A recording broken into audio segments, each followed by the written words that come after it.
As we begin to look at some of the common worldviews around us, we will be referring back to the questions that James Sire outlined that we discussed in our last tutorial.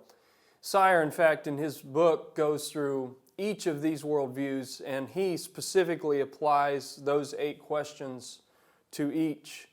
And we're not going to take the time to discuss to that depth, but we will present an overview of each of those worldviews that he lists and allow each of us to reflect on those things, but also then to access the resources that were mentioned in a previous tutorial at your own leisure, at our leisure. But it's important for us to realize that these issues overall are quite significant, because as we try to apply the study of worldview to other cultures and places around the world, we'll need to have these reference points. It will help us to have an understanding of these basic questions and presuppositions that should describe or define where different worldview situations are operating from. And let's face it, what's the better place to begin than with our own worldview? So lots of the worldviews that we'll discuss briefly in the next 2 tutorials do come more from our secular Western perspective, but they certainly relate to worldviews that we'll find in the world around us. So in Sire's list, he describes the worldviews in some way according to the progression of thought in the philosophical development, let's say, of those worldviews, the progression of Western societal thought. He describes a fairly clear picture of how the philosophy of life and the meaning of life moved gradually away from that description that's centered in the person of God, the reality of God as prime reality. It moves toward bases that are more scientific, and we see an undermining of meaning, the ability of the human being to feel, to sense, to describe meaning, and then consequently, because that's happening, a move away from what we would have thought of as trustworthy sources for truth. And so we're going to describe that in greater detail as we talk about the various worldview systems that Sire has in his resource. Now, we'd like to begin with our own worldview, Christian theism.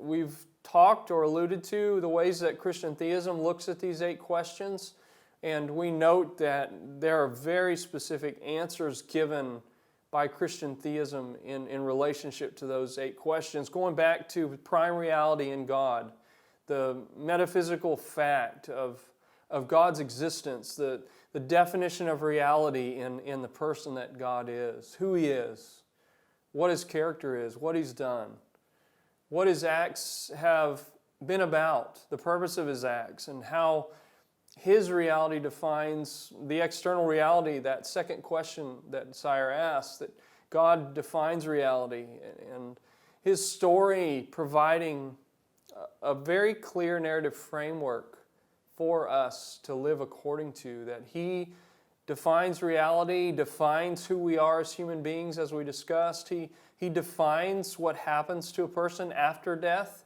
Because we're made in His image, we discussed and described that we're eternal beings like He is. God's a spirit, but we're eternal beings with bodies and souls, and our souls are an eternal aspect of who we are as made in the image of God.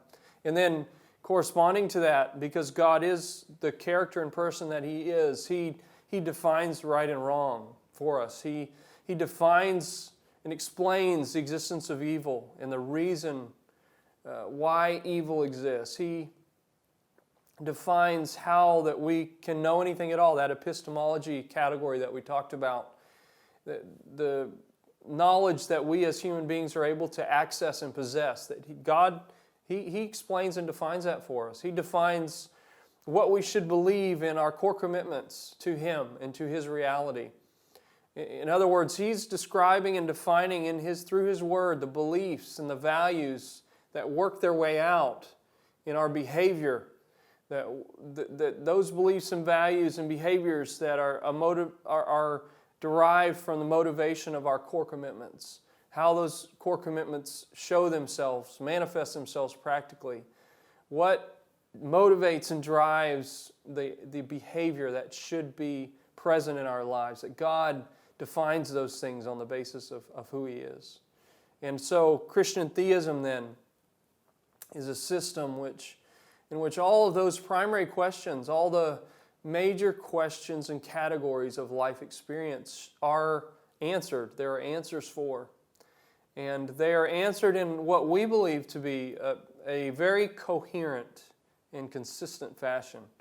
We don't leave out big pieces of life, big areas of life experience and say, at this time we can't answer that question of meaning or question of truth or question of right and wrong or question of life and death. We say indeed in the Christian theistic system that we can and we do answer these important questions, like the question about the nature of human beings or any of those others that we've described.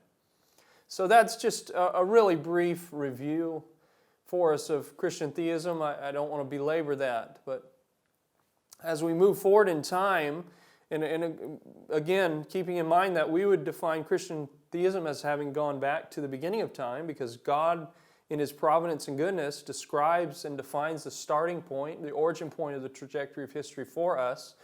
As we move away from that clear definition and description of God in the beginning, we start to see in the period of more modern history in definable terms after, let's say, the Middle Ages, after that dark and difficult time of human existence for many, that there was a growing confidence emerging in science and the ability of man scientifically to progress and to solve and understand the dilemmas of life. And if we could, the kind of encapsulating idea that if we could only have science achievement maximized, that any of the human dilemmas that we experience of pain or suffering, other dilemmas would be resolved. That belief system motivated the thought that was emerging there, which is the second of James Sire's worldview systems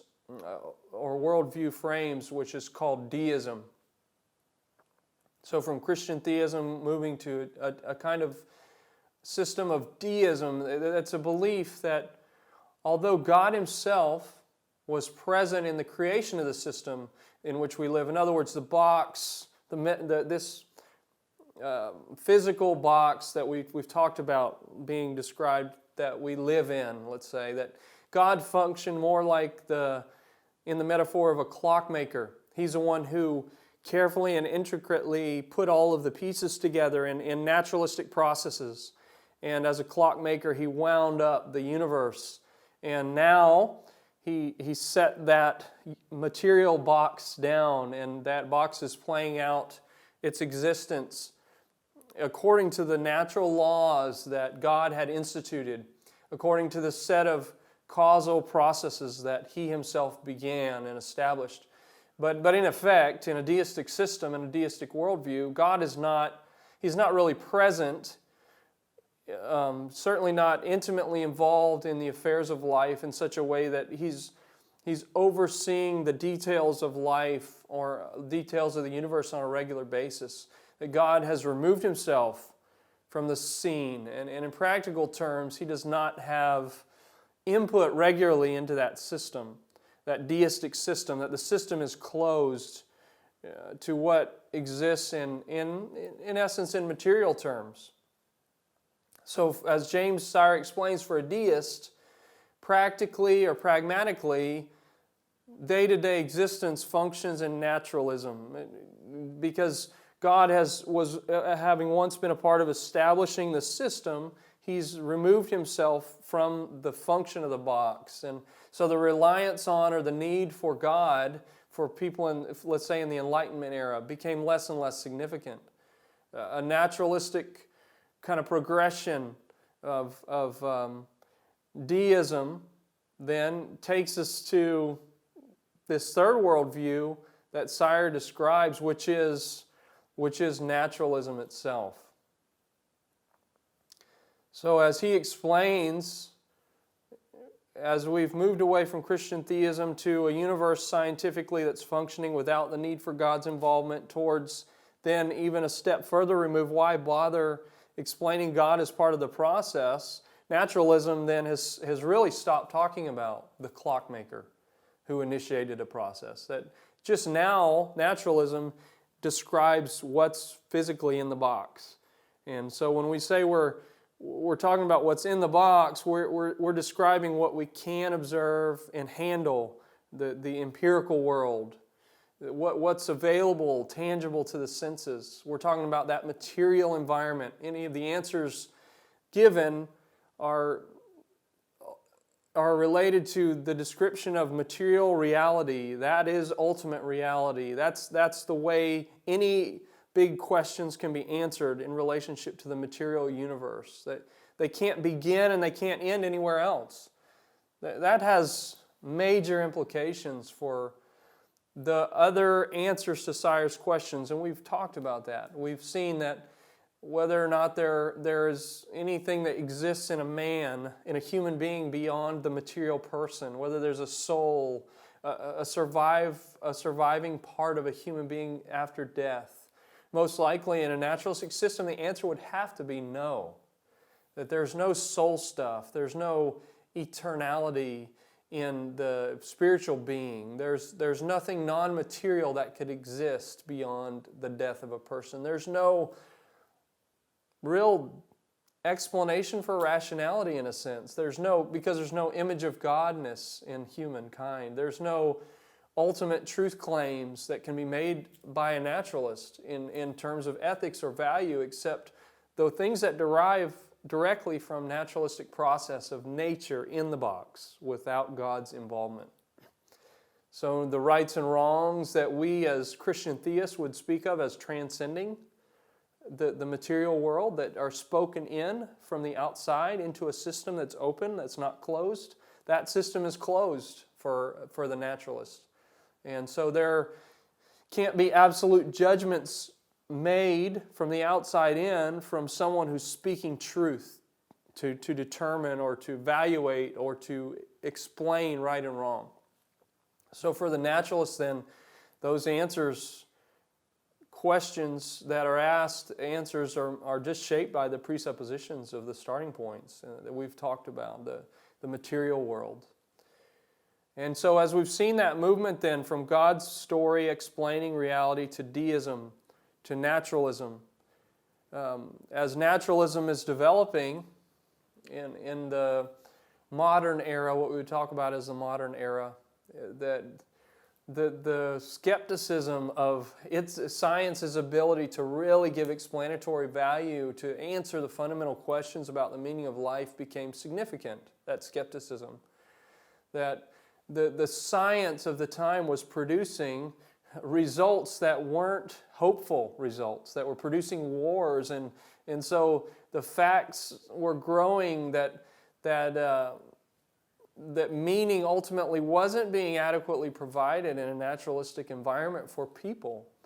There are lots of shades and varieties in different worldview, but nonetheless, a naturalistic system should conclude that the mechanistic processes by which human beings live and breathe are determined. That because they're non-changing, there are specified processes and laws that lead to specific outcomes. And so in the same way that a lion, you think of the image of a lion, does not sit and ethically contemplate whether or not it should attack or not attack a zebra in front of it, because there would be a set of circumstances where that would be considered murder for a lion. That's not the point of contemplation for a lion. When a lion has an opportunity to kill a zebra, he kills a zebra because that's the instinct. For a naturalist, that process would almost have to be applied to human beings, such that the outcomes of human existence and the meaning of existence is simply determined, that there wouldn't be true choices in the way that human beings function. And so, indeed, it's the case that for many naturalists, they would conclude that human beings don't really have a true sense or ability to choose. That is what we're defining as determinism. Now, not all naturalists will fit into that camp, but certainly a number would. And as that philosophy of life worked its way out, that philosophy of grim determinism, there arose within that naturalistic camp a group of people that we would call the nihilists, that arose from that system of thought of naturalism. And this is the progression that Sire is following along then, as he gets to the philosophy of nihilism, seeing naturalism as a process where the natural outworking of life and history is really futile. It doesn't have any ultimate meaning, because as part of a determined machine system, part of the material stuff in the box, a mechanized system, a mechanistic function, that we would just be governed by laws that are determined, and they're causally determined. Therefore, the meaning or purpose of life existence doesn't truly exist, that there's large futility in the way that life works. Now, there's a large body of literature that Sire points to that has arisen from this philosophy, this outlook. Poetry, movies, lots of ways we can see that manifest in the artistic outworking of that outlook being applied to the mindset of Western society.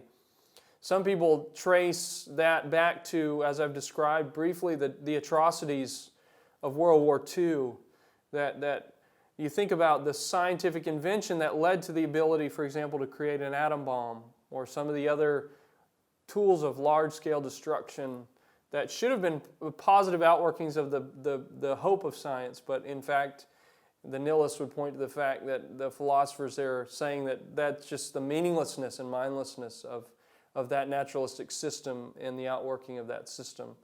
That because ultimately the sense of futility and the lack of the ability of a human being to find meaning, that many of those nihilists, the desperation and darkness led them to a place where they themselves, as philosophers and as human beings, we see evidence of them, many of them committing suicide or even going crazy, literally losing their minds, trying to work out the meaninglessness in the system that was being produced as a result of that naturalism, the response to the determinism and the lack of meaning, and a very difficult, dark perspective.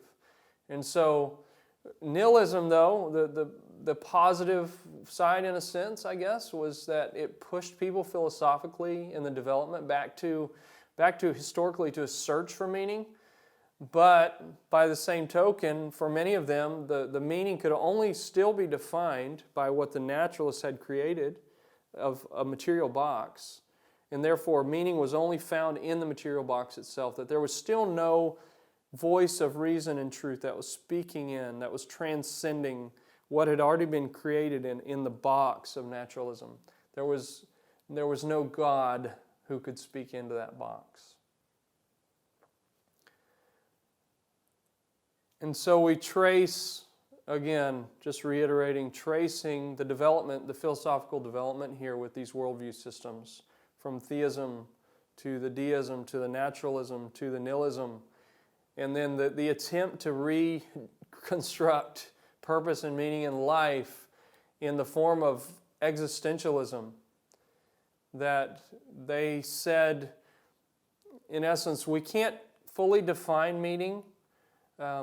We are people who are naturalists by calling, so therefore we can't allow for a system that would permit meaning to be spoken into the box from the outside.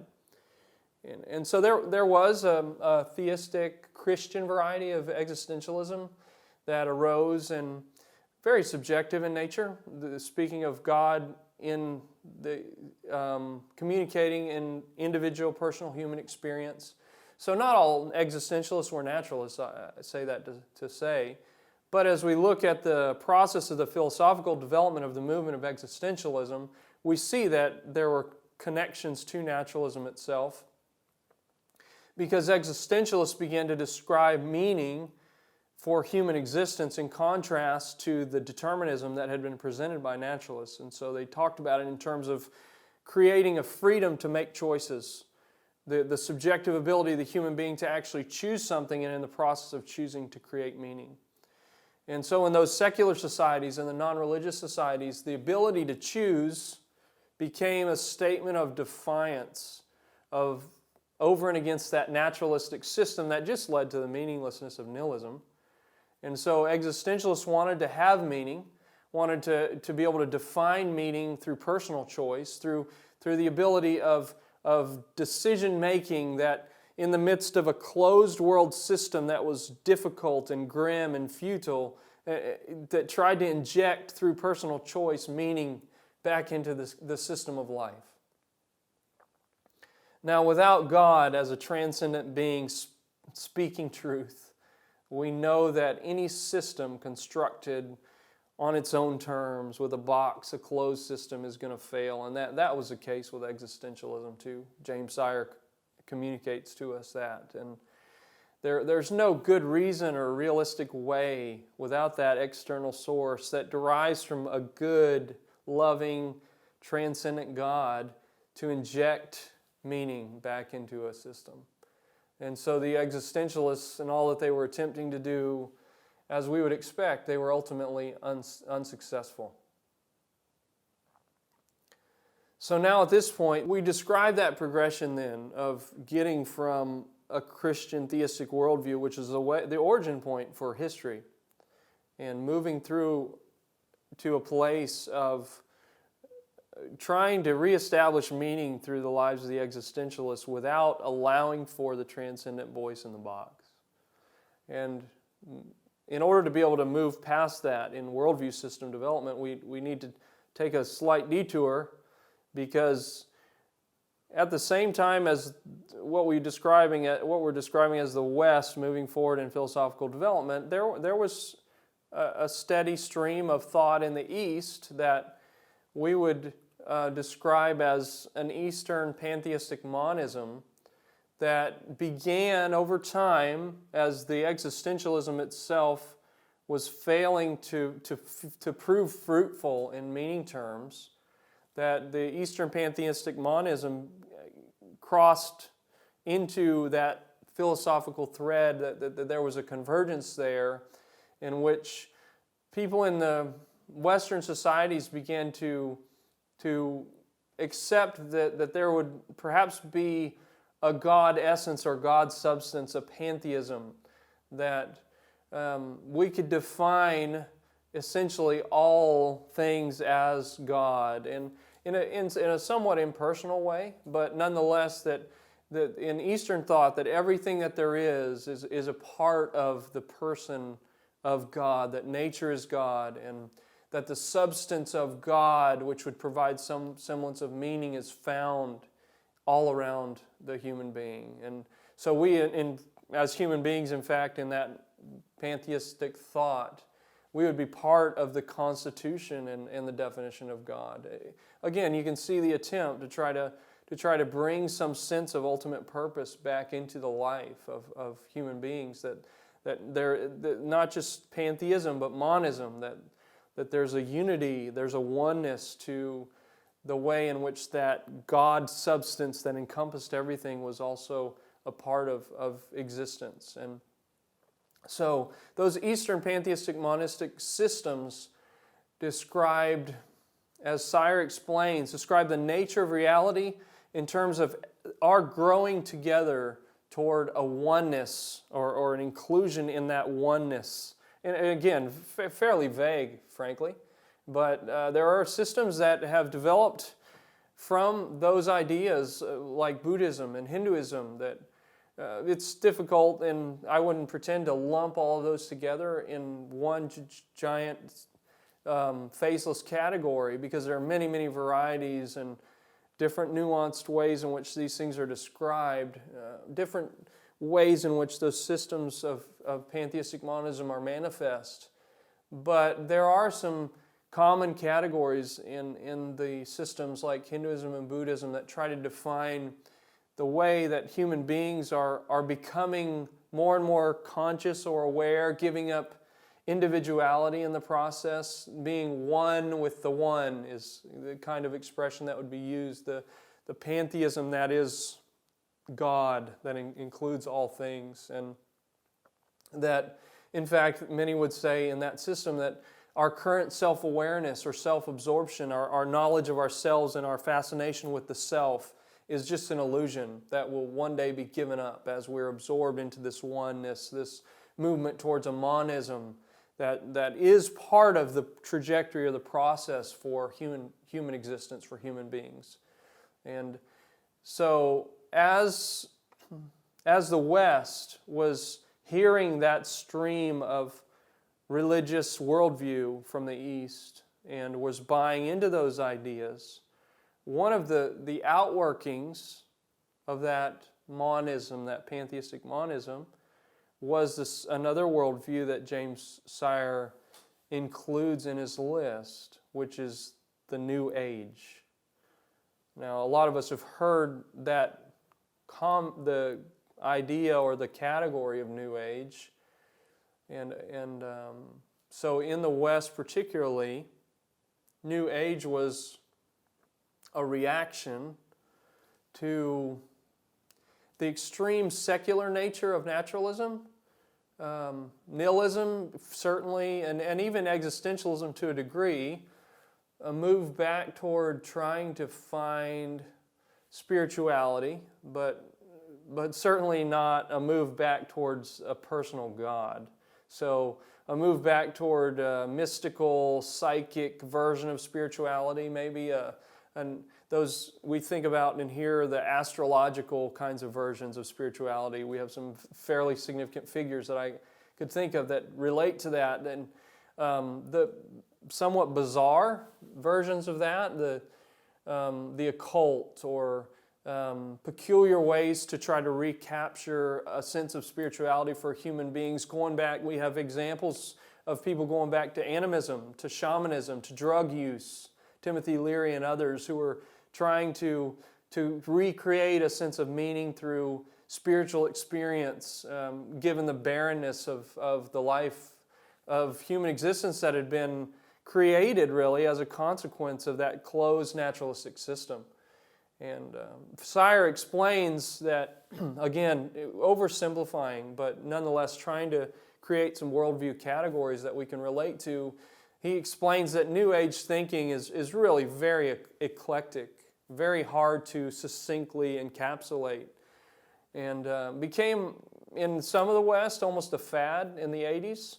But so come and gone in a sense when we think of what a fad is. But nonetheless, it's continued to exist, and we still see the effects of that today. Some famous people from movies and strong, big personalities, in fact, are proponents of this sort of thing. And we hear about it, and it's good for us to be aware of the phenomenon or the worldview of New Age. It's a secular, as Sire explains, a secular kind of spirituality, which sounds oxymoronic, but a spirituality that is absent of a personal God.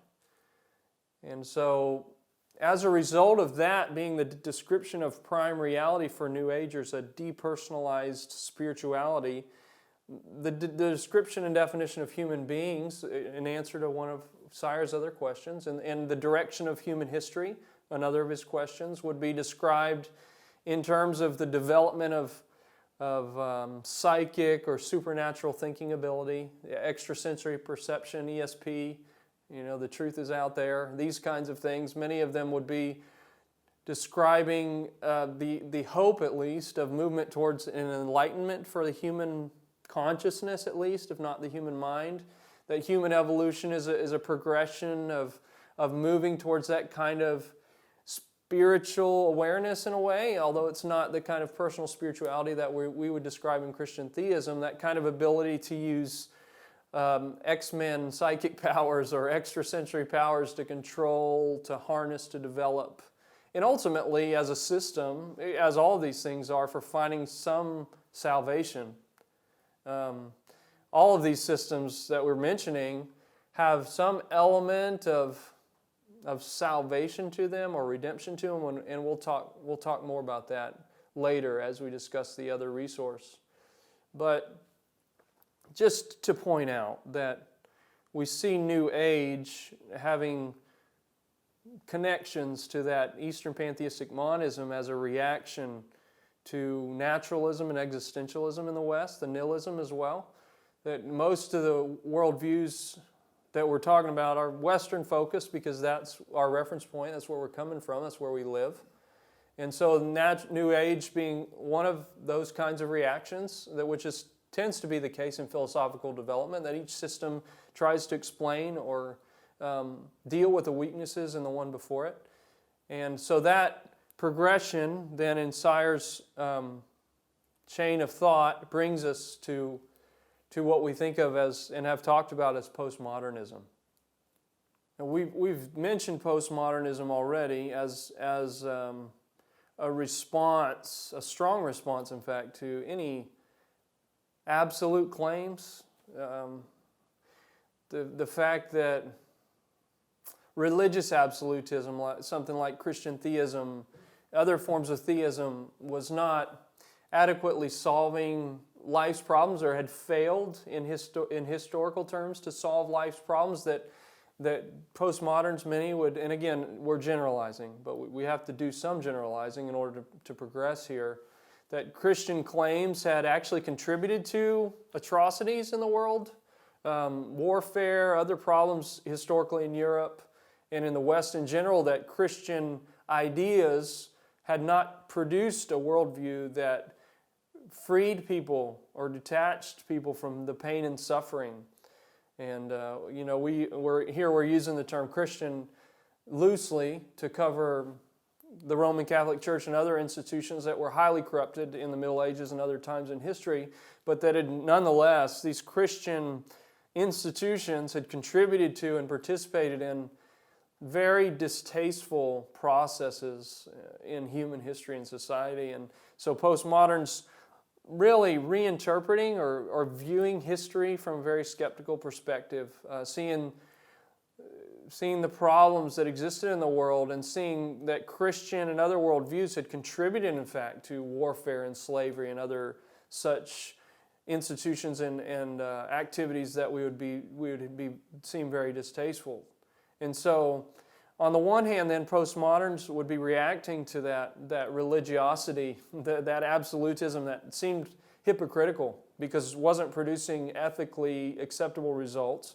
So on the one hand, reacting to that, and then on the other hand, responding to the absolute claims of science, which suggested that science was a salvific methodology that we needed. If we could only solve life's problems through science, then the product would be for the good and betterment, peace and prosperity of mankind. And postmoderns saying that science and religious systems were altogether the givers of more problems than they solved, that they polluted, they destroyed, they corrupted, they created infighting, competition for resources, divisions, world divisions, religious divisions, ideological divisions, versions of naturalism, just lots and lots of opportunities, really, for people to disagree with one another in such a way that they destroyed one another more efficiently and effectively.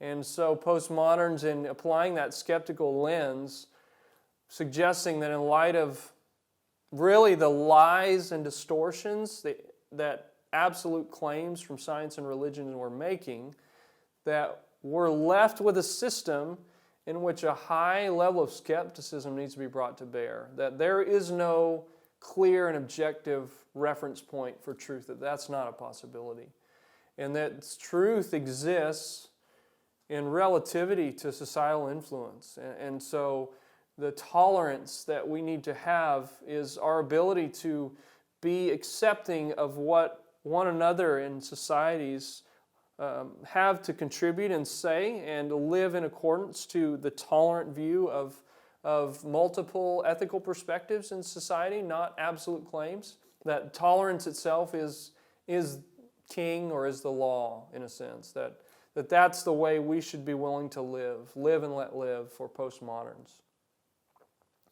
Now there's a version and flavor of that is pervasive we see in our societies today. I think of even recent decisions by high-level institutions in the U.S. and other places that have manifest that need for toleration or tolerance. And as you hear the society around you, I would say that there are certainly threads and themes of postmodernism all around. And postmodernism has crept into the church, even the evangelical church, and we'll continue to discuss that in our next tutorial.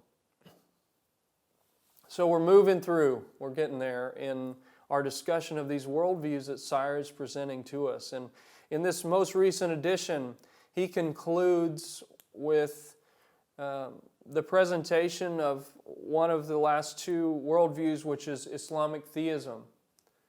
And he mentions this, as you can imagine, because the rise of Islamic thought, the profile that it's generating for itself as a result of terrorism issues, frankly, that go back to the World Trade Center bombings and other kinds of effort from Australia and the U.S. and other countries to deal with terroristic activity.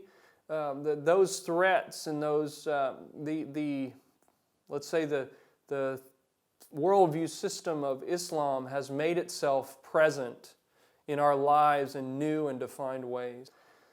So Islam as a system is something that Sire feels is necessary to talk about because of how prevalent it is in the world today. And he calls Islam a type of theism because it is a theism. It's not a Christian theism, but it's very important to recognize that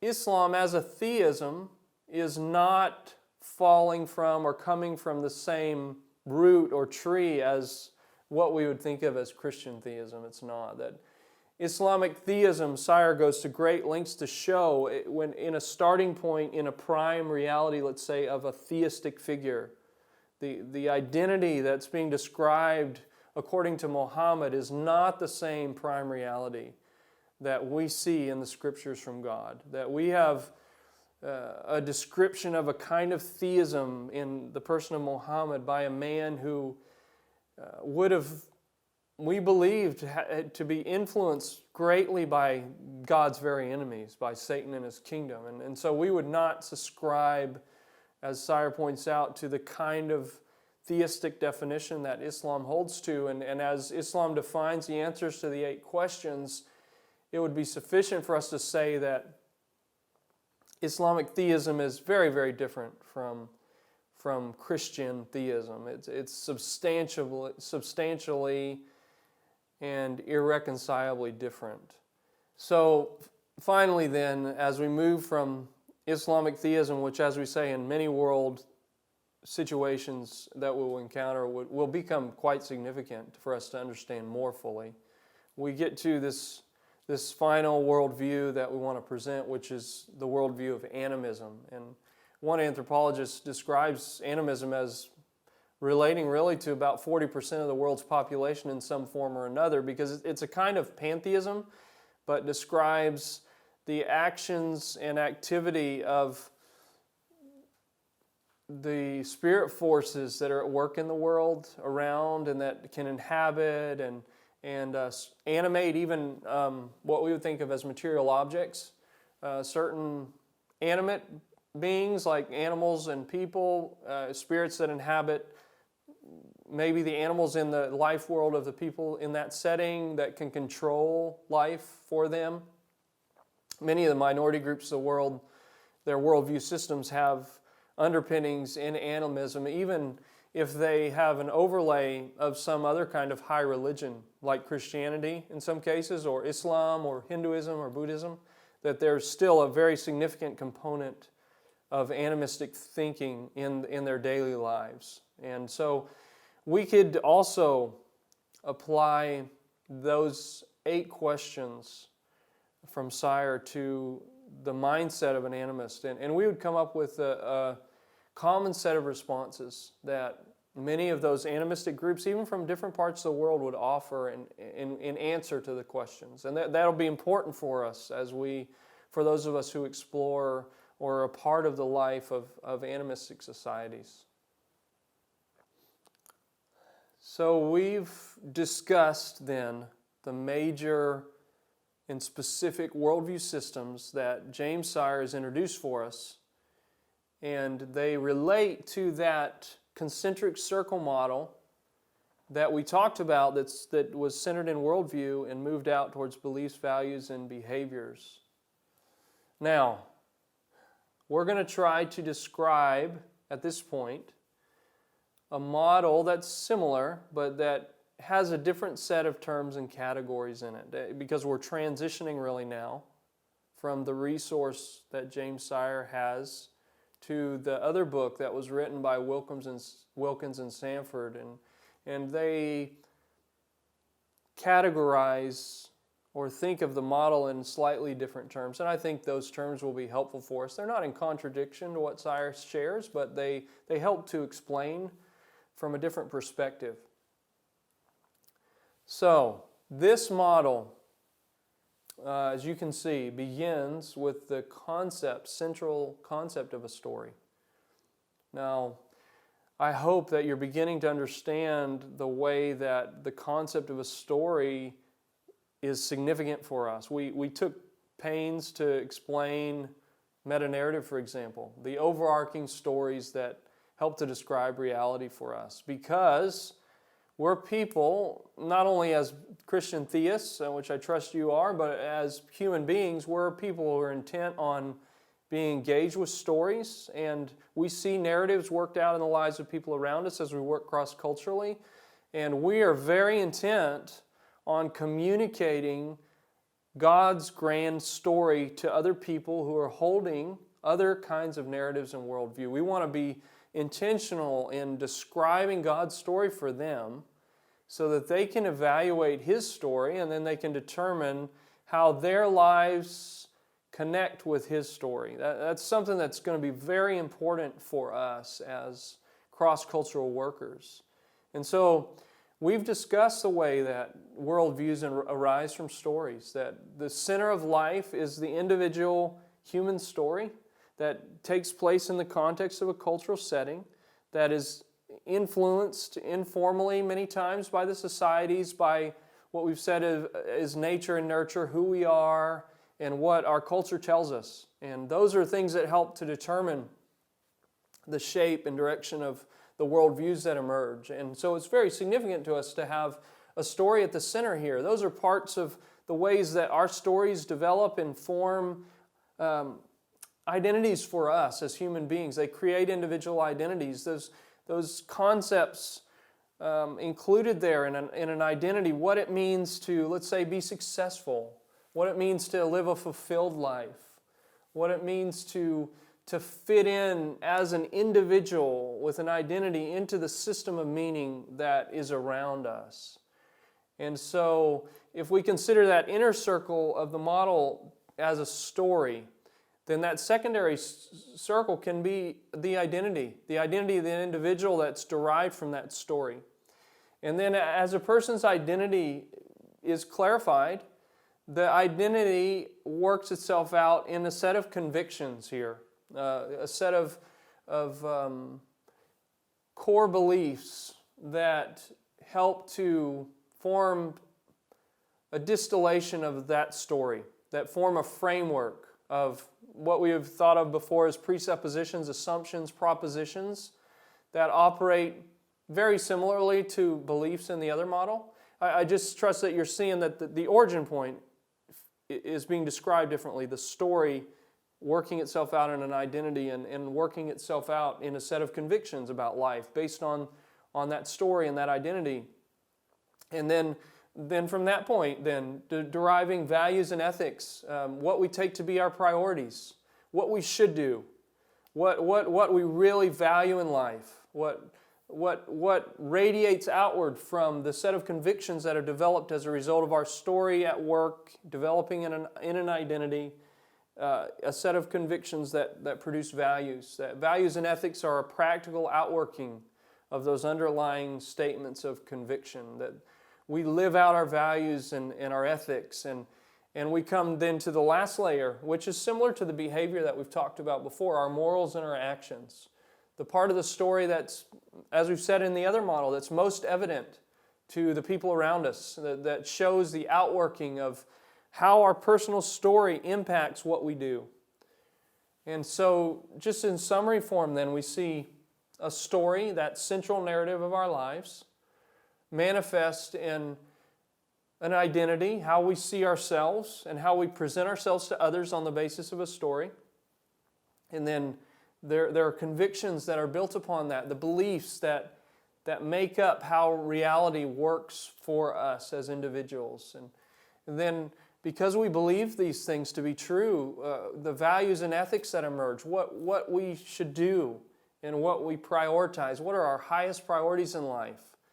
And then those priorities are manifest in actual moral and action.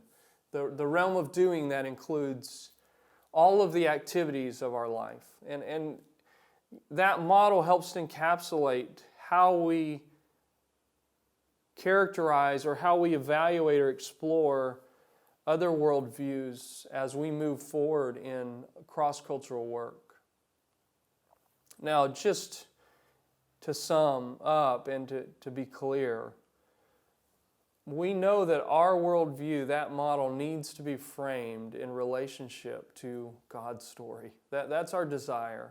We want to give people the opportunity to realign and reframe their worldview, their priorities, their values, their convictions, their morals and their actions in context of God's grand narrative. We hold dearly to the story that God's revealed to us. We want them to be hearing and seeing the unfolding and adequate unfolding of God's narrative, to be able to evaluate God's story as it unfolds, to ask questions about it, to see the explanatory power of that narrative, His great story. And they can see the way that His story leads to His identity and therefore describes an identity for them. That His story leads and creates conviction and therefore from their identity creates conviction for them. That His story creates the opportunity for value and therefore gives value to them. That they can see Him defining the moral and action as the outworking of His consistent person in the way that He's acted, working from the basis of His own character. That He's defined points of reference for those values and convictions. And He Himself is the basis for that narrative that connects them in, that plugs them into the stream of His majestic purposes, of His goodness. And so our sincere desire is for other human beings in these other societies that aren't aware of God's big story, His grand narrative, to understand how they fit into that and how that their individual life stories, their identities that we've described in this model, they're threads that become interwoven into God's great purposes and His great design, that ultimately provides true purpose and meaning and definition for them in rebuilt worldviews.